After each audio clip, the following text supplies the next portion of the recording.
Assalamualaikum warahmatullahi wabarakatuh. Para rawuh ingkang kinurmatan, linambaran raos syukur dumateng Gusti Allah Subhanahu wa taala, dinten menika kita sami kempal wonten ing griya Bapak kanthi ancas nglaksanani adicara tedhak sinten putra putri ingkang kinurmatan.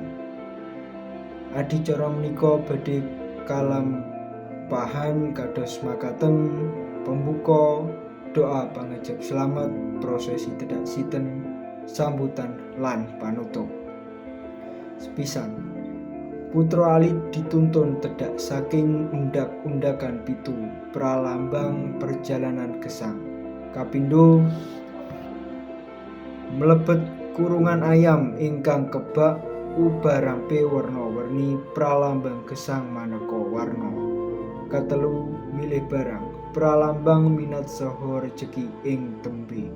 Pungkasan tebar beras kuning saha duit receh minangka pralambang rejeki lan berkah ingkang sumebar.